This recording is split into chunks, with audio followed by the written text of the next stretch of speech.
Bonsoir à tous, ravi de vous retrouver en ce deuxième jour de l'année.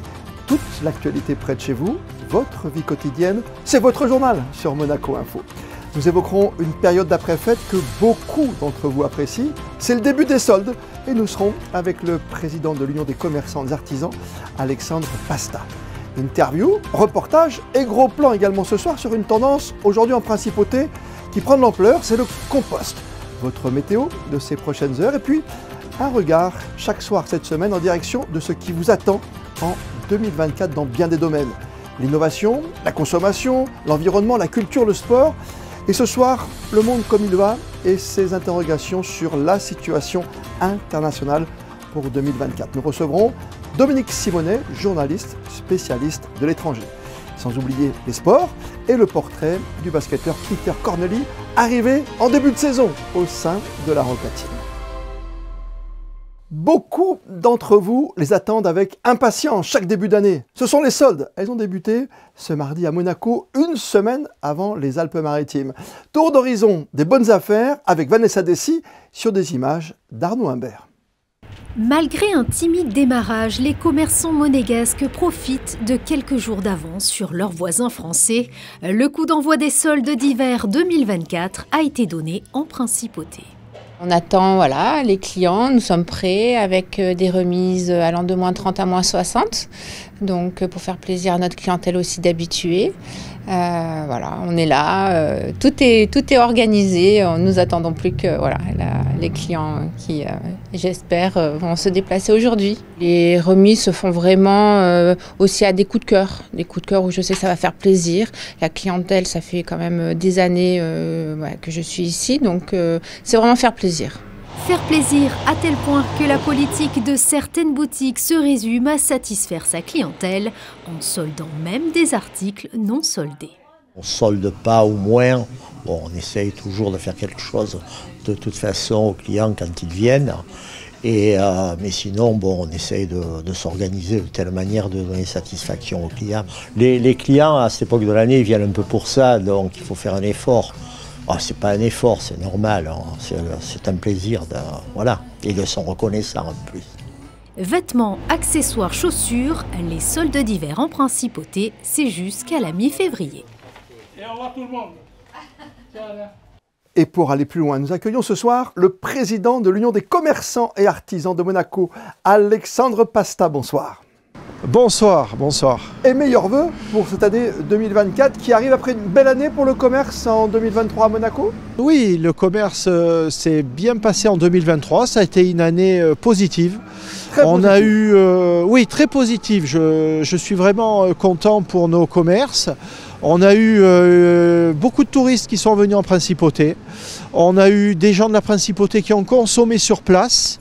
Grâce évidemment avec l'application Carlo qui a comme d'habitude boosté les ventes. C'est une très bonne année, c'était une très bonne année 2023. Et il y a du monde bien sûr, on le voit cette semaine, depuis le 1er janvier, nous sommes en début d'année 2024, beaucoup de monde derrière vous au boulevard des Moulins, on le constate effectivement avec en plus une période où il y a pas mal d'accros, ça s'appelle les soldes. Vous avez toujours les mêmes qui reviennent un petit peu, la même clientèle ?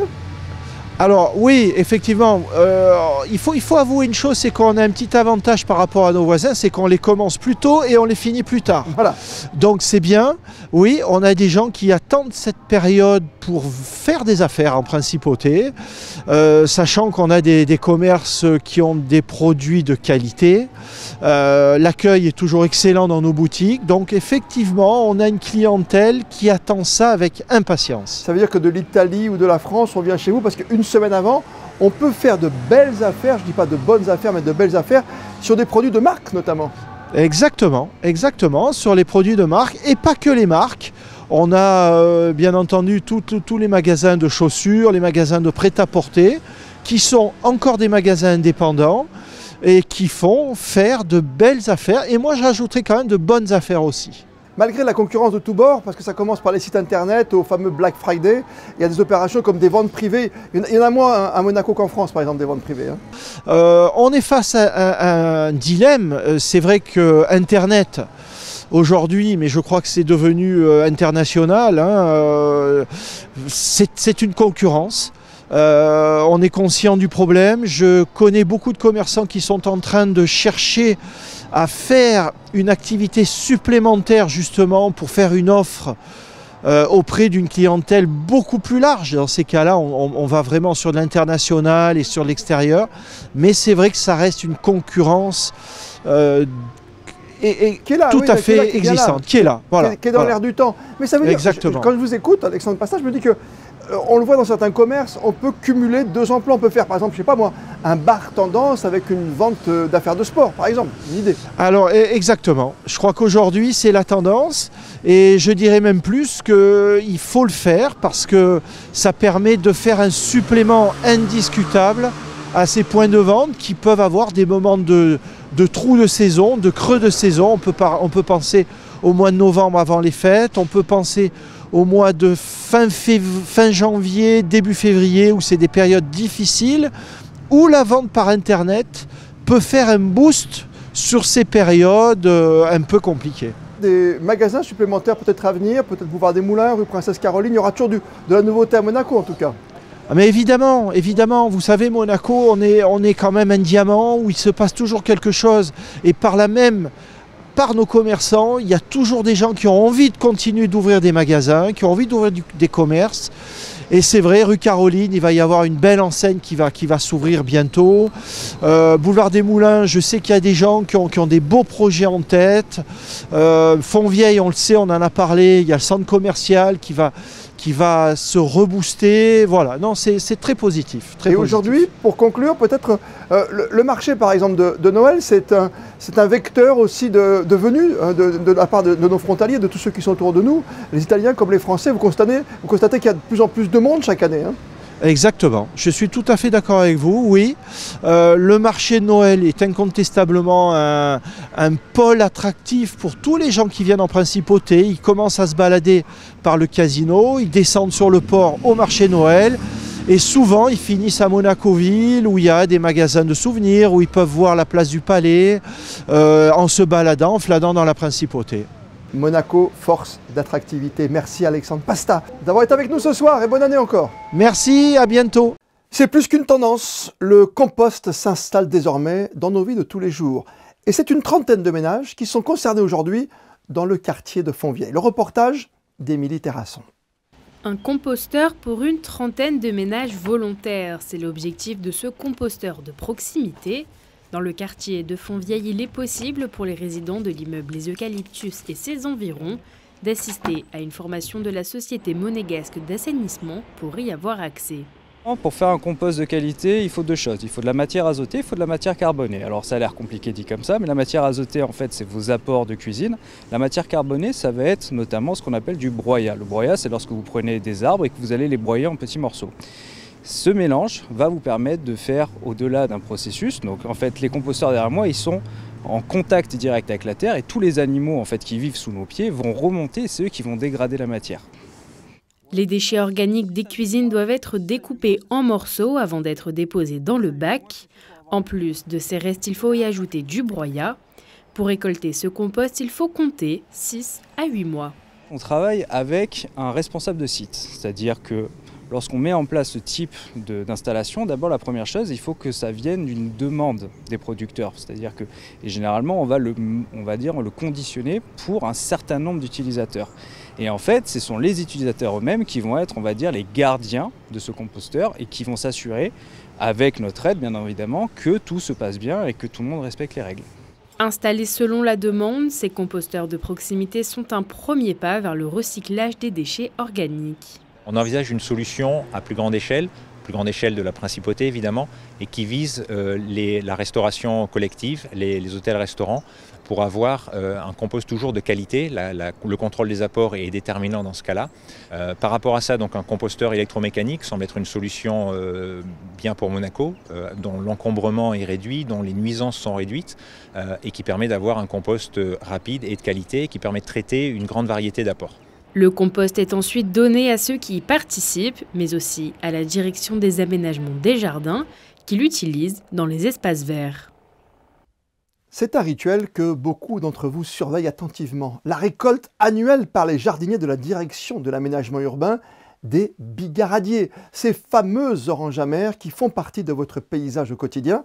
Les jardiniers taillent, il faut le savoir, chaque saison, près d'1 millier d'arbres fruitiers et cueillent ces bigarades qui poussent sur les arbres longeant les différentes artères de la principauté tout au long du mois de janvier et au tout début du mois de février, selon la météo bien sûr. Ils commenceront dès la semaine prochaine par le quartier de Monte-Carlo. Alors toutes les personnes intéressées par cette cueillette peuvent se rapprocher directement des jardiniers sur place. L'an dernier, ce sont plus de 2 tonnes de la récolte qui ont été distribuées gracieusement pour préparer les confitures et les pâtes de fruits qui vont bien. Puis chaque soir sur Monaco Info, en cette première semaine de l'année, nous allons nous intéresser à un des grands thèmes de l'année nouvelle. Nous nous pencherons sur les tendances en matière de consommation, les innovations, les avancées sur le web, la culture, les sports, l'environnement. Et puis ce soir, premier regard sur le monde en 2024 et ses tourments internationaux. La guerre en Ukraine, le conflit israélo-palestinien, les futures élections aux États-Unis comme en Russie, la montée des extrêmes. Le journaliste spécialiste des relations internationales, Dominique Simonet, est notre invité ce soir. Bonsoir à vous. Bonsoir. Et on va débuter évidemment par l'actualité très chaude, très brûlante et cette guerre qui n'en finit pas, guerre d'usure, guerre psychologique peut-être encore et toujours entre la Russie et l'Ukraine, c'est ce qu'on constate en tout cas en ce début d'année. Oui, on a une guerre qui dure, c'était le scénario le plus probable et le plus triste. On voit que les positions sont assez figées, que l'Ukraine n'a pas totalement les moyens d'avancer davantage ou de repousser plutôt les Russes davantage, puisque les armements tardent à venir et on a une guerre un petit peu maintenant de position. Cela dit, la Russie n'avance pas non plus. Donc c'est quelque chose qui est effectivement un point de fixation. C'est une guerre terrible pour les gens qui la vivent, mais hélas, elle risque de durer encore plusieurs semaines et sans doute plusieurs mois. Sans doute plusieurs mois. Il n'y a pas eu de trêve hivernale, finalement, pas de trêve de Noël entre ces deux pays. Et on a l'impression qu'il y a une guerre de discours déjà entre les deux hommes forts. Oui, parce que les enjeux actuellement sont les soutiens. Il y a une inquiétude quand on regarde les États-Unis, parce qu'on a vu que le Congrès américain a reporté toute décision sur l'aide budgétaire à l'Ukraine. Joe Biden a demandé plus de 60 milliards.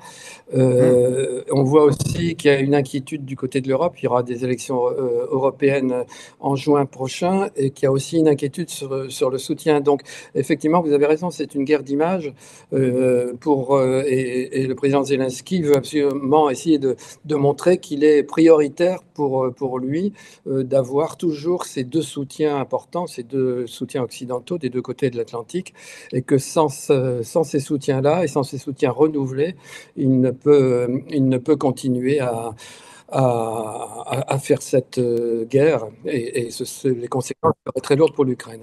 Oui, Dominique Simonet, une guerre aux portes de l'Europe et une Europe qui change. On le verra aux élections européennes qui arrivent au mois de juin, vous l'avez dit, avec l'extrémisme qui monte, avec des régimes totalitaires qui arrivent à droite à gauche.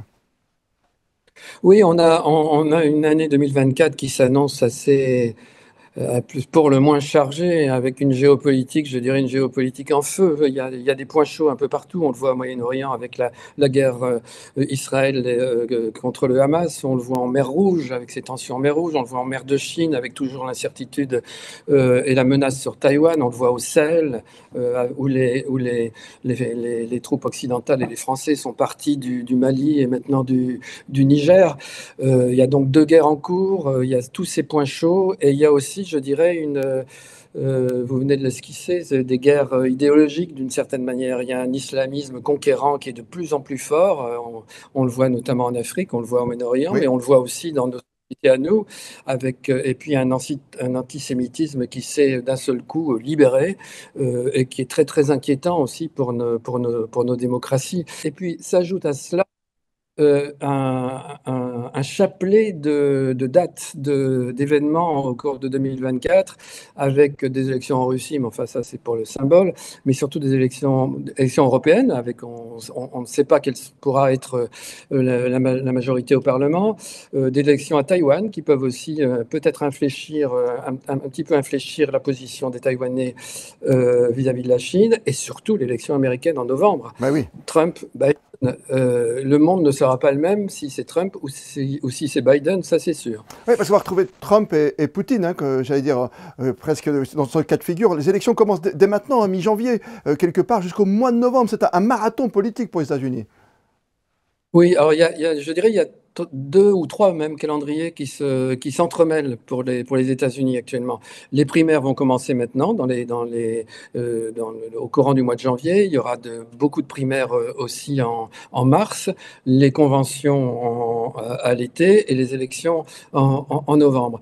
Et parallèlement, se déroule un calendrier judiciaire pour Donald Trump avec un considérable de procès, 4 procès au pénal qui risquent de faire vaciller quand même la maison Trump, oui. Voilà, donc ça va avoir évidemment des incidences sur les élections. Jusqu'à présent, ce qui est curieux, ça paraît paradoxal, mais c'est le cas, à chaque fois que Trump est inculpé, il en profite. Il en profite, il en joue merveilleusement en disant « je suis une victime », mais il en profite. Et là, pour l'instant, Trump est en tête des sondages. Bon, les sondages, ça ne veut pas dire grand-chose, on est quand même à 10 mois des élections, mais malgré tout, il est en tête des sondages face à Joe Biden si la présidentielle avait lieu aujourd'hui. Merci Dominique Sibonnet d'avoir été notre invité ce soir sur Monaco Info. Merci à vous, bonne soirée. Bonsoir. La scène ouverte du Fort Antoine, organisée par la Direction des Affaires culturelles de Monaco, reviendra en juillet prochain, et les jeunes de 18 à 30 ans sont invités à participer à son organisation pour découvrir, si ils le souhaitent, l'envers du décor et participer ainsi à la vie culturelle de la principauté. De la gestion des inscriptions à la communication, en passant par la technique, les choix artistiques et la logistique, les jeunes suivront tous les volets de la préparation de cet événement. Ils pourront ainsi partager leurs idées avec les équipes dédiées. Pour tout renseignement, rendez-vous sur le site officiel forantoine@gouv.mc et ce, attention, avant le 19 janvier au plus tard. En sport, une deuxième partie de saison très attendue par les supporters de la Rocca Team, on le sait, sur la scène tricolore comme internationale avec bien sûr l'Euroleague. Et gros plan ce soir sur l'une des toutes dernières recrues de la Rocca Team, Peter Cornely, portrait signé Yannick de Bever.